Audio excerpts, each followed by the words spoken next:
Hello everyone and welcome back to my manga reviews. Today we have Jujutsu Kaisen Chapter 269. Nice. So we start off with Mei Mei talking to this old one-eyed guy, or he's winking, or he's closed one eye, whatever.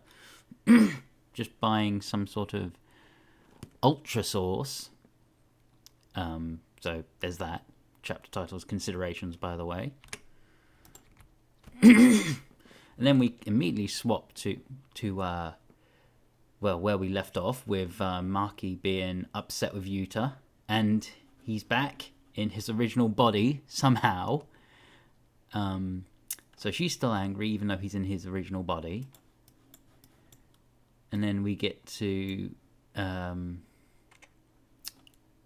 who's talking? Oh, someone.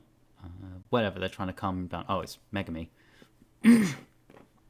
He thinks his head's a bit messed up because of Unlimited Void. Yuji's like, are you really okay? He wants to apologize to everyone, but Maki's like, nah, you don't have to do that. Do it later anyway. There we go, sorry. And then Megami tries to protest, but Yuji wants to apologize too. And then this guy lived, the lawyer guy, I've forgotten his name already, but he's saying it's Gojo's fault for not killing Itadori way back when, and Itadori is a victim of Kenjaku's jujutsu terrorism, which is technically true. He was in favor of Yuji's execution. I'm only here because of Yaga. Who's Yaga again? I can't remember. Sorry. And I won't say that I was wrong or I told you so either. Each person's truth brought us to this outcome. So you guys don't need to feel guilty. Just be... My thing's being weird, sorry. Just be kids and let the old guys hang their heads. So everyone's just going to move on. Which is probably for the best. You know, the fight's over.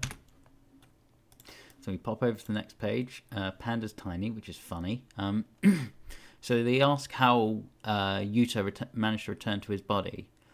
And he says it's all to Rika. Because she didn't follow him into Gojo's body. Which made him think he'd lost his connection to her.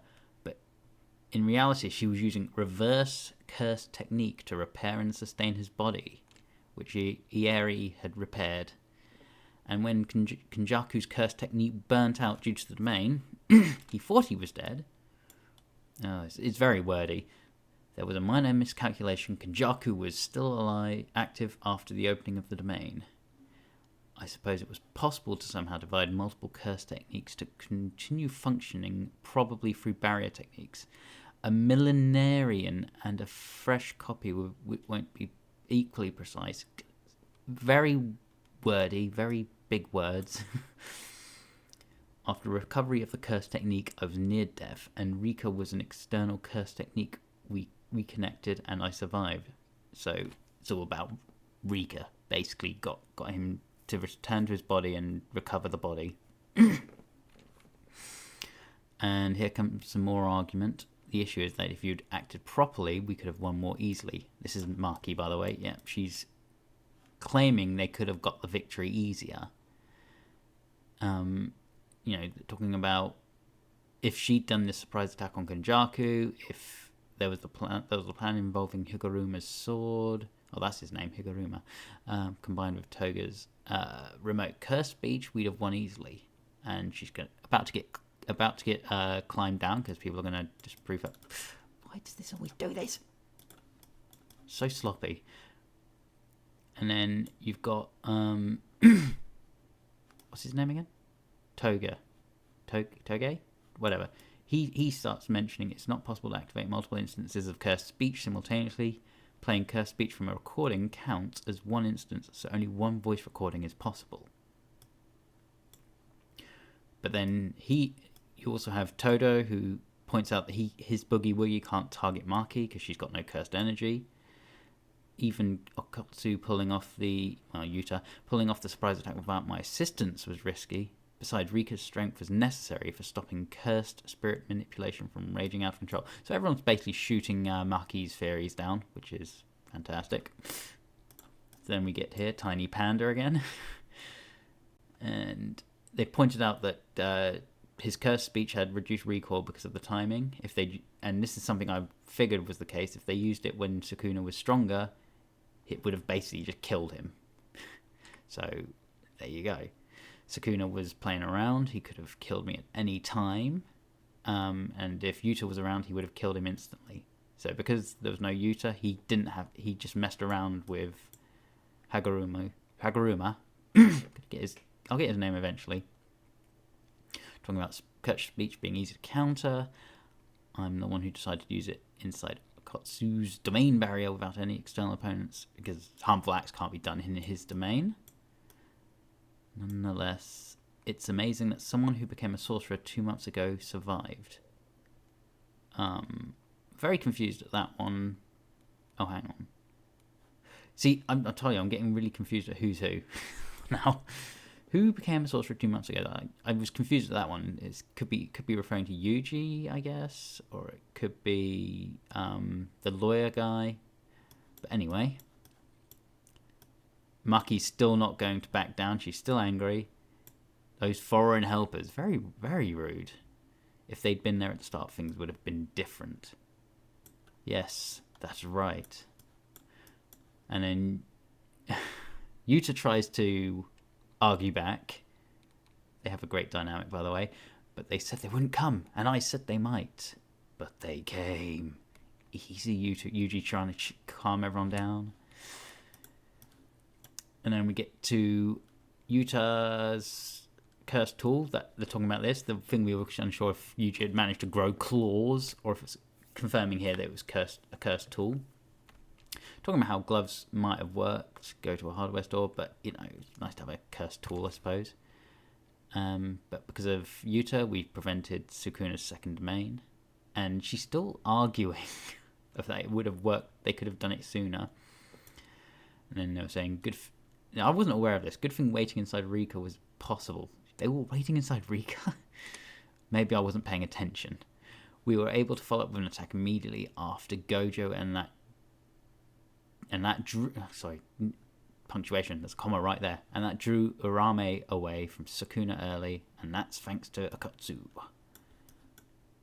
Creepy. So then there's all this. Not even sure what that is. That's confusing to me.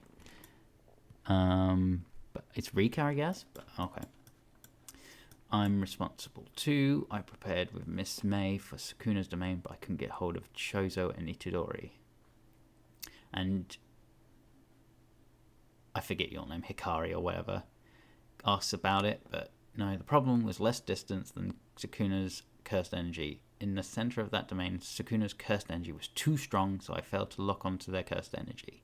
So that explains why you couldn't get to Yuji and Chozo sooner, because Sukuna's cursed energy is overwhelming, and he's just sort of detecting it, so he can't detect Yuji and Chozo out of all that. And I can't zoom in again. Nonsense. I forget who that guy is. There's too many of these late stage sorcerers. I'm like, who are you people? I was there, but Yui got me out fast, so I'm to blame too. We should have been able to save Chozo, but then Yuji points out that if they'd done that, he would have died. So no one should be at fault. And here we go. I'm not trying to blame Yuta either. After all, Black Flash hit me twice. But this guy... oh, dear. They are like an old married couple. So then there's useless girl Miwa. Sorry for any Miwa fans. I know there's a lot of them out there. She was scared to stiff. Of course she was. I was on standby as Maki's marker and for domain countering. What if Todo Senpai's cursed technique had only saved me? Yeah, that's a fair... So she was standing near Maki to give someone to give Todo a chance to save both of them, because he can lock onto her cursed energy, and he can essentially try and save both. Anyway, you're the one who said you wouldn't join combat. And then she's like, I didn't. Anyway, you'd have objected, which is true. And Broom Girl didn't do much. Duh. Apparently she rode the broom. Whatever. And now we got Hikari saying he wanted to take on Sukuna, but he never got out of the Urame fight. And Nobara pointing out she was asleep for most of the fight, so she can't really say much. Yui stating the obvious that he was the MVP. We all know this. He's definitely the MVP. And Kirara, that's it. Kirara says, you panicked and left me. You're heavy. And she gets angry, of course. He, she, I forget gender, whatever. That made things easier for your sister. My sister did hard work regarding new shadow style, yet again stealing the good part. And this is a bit of a revelation that shocked me a bit. So in we go. Worst girl, Maymay. Again, sorry, but she's a bit gross. Girls just charged. After all, I can't exchange my life for money, and you can't bet with what you can't exchange for money. Again, that's very weird phrasing, whatever she means by that. They talk about new shadow style and how it can only be used by certain people, and how a binding vow only restricts it to one family. They didn't want it leaking to curse users. The inventors, oh god, should I try and pronounce that? Sadatsuna Ashiya, whatever. But generations changed. A new shadow style lost its public benefit, and simple domain became a trade secret. They're both confused. I'm confused. In other words, the clan keeps a monopoly on it, invites disciples, and unreasonably enforces the binding vow. So their new shadow style is of great worth to sorcerers who have no curse technique. Todo learned it from Tsukumo, who acquired it Mekamaru style. So we're getting into some big information here. What's unreasonable about a binding vow forbidding the teaching of new shadow style to anyone but disciples? That's only part of it. You can't refuse summons, blah blah blah. What's particularly tricky is lifespan, because this is an interesting one, because this is closer to a spell without limit than a binding vow or curse technique. New shadow style head absorbs the lifespan of the disciples, supposedly. And they're like, ew, what? Lifespan? Supposedly. And no one knows who the shadow style's head is, so while the contract concerning lifespan is a fact, no one knows how it's fulfilled. Some disciples are old men and women. If the head dies, a senior disciple will become the next one, but as long as the new head doesn't reveal their identity, no one will know who it is. And then he talks about how only the leader can undo the various binding vows, and there aren't any senior disciples who have information on the head. And then Maymay's like, maybe you mean there weren't any. Here's revelation. He reveals he's now the current head of the new shadow style, surprising Miwa. And he's basically saying he's undone the binding vow of simple domain, so that anyone can just learn it. Yui's happy about himself, I suppose. And then Maymay's like, ooh, Yui will become the leader and rake in monthly fees from the disciples. Miwa is shocked again. And then we go back to where we were at the beginning. So, oh god, that weird relationship. So they're talking again, and she's like, I'm talking about your life. And then it's revealed this old geezer is the leader of the new shadow style, or was. So when you see this, you can kind of anticipate what's going to happen. He wanted to essentially increase his disciples and become one of the big families and control Jujutsu headquarters. And his eyes are fine. I think maybe that's a bit of blindness because it's a bit faded out. But next page. It would take a long time, but absorbing lifespan from disciples must have been a means for living to someday see something. You can't exchange such ambition for money, and now the Zenine Clan has fallen to ruin. So if the Kamo and Gojo clans both fall in the final battle, this is... I didn't realise until I got to this part, this is before they fought Sukuna. Anyway, and what's more important, the money can't be protected without money. If there wasn't exclusive control over a simple domain, some sorcerers would had to die. And this is a fair point. I feel there's a bit of anger in the tone in that they're pointing out that sorcerers died because they kept a monopoly on simple domain. So you were trying to make my little brother defective, so this was bound to happen. You can kind of tell where this is going. Blood. So it's very much implied that Mei Mei killed him. And you know what? Good riddance.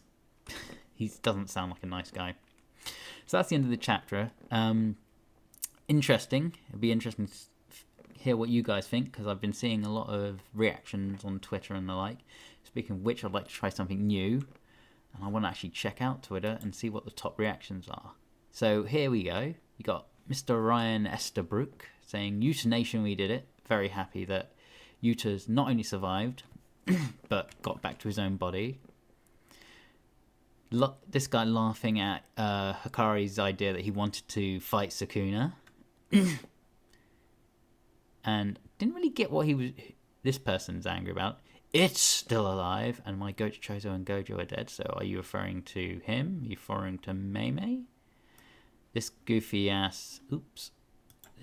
This goofy ass N-word's still alive. What the F? So talking about Yuta. Oh dear, my last memory of Yuta will be him referring to their old tweet of thinking Yuta was gone. What we got here? I don't give a F if Momo or Higuruma's back. Where the F is my glorious King Gojo? Oh, it's a Gojo stan. Of course they want Gojo back. It's Gojo's fault. Yuji should have been executed day one. So you didn't like that? Next JJK chapter better be Inumaki telling Mei Mei this. Oh, what is it? Let's hear. Kill yourself! Kill yourself! Oh, for goodness sake. Someone who doesn't like Mei Mei. Oh dear.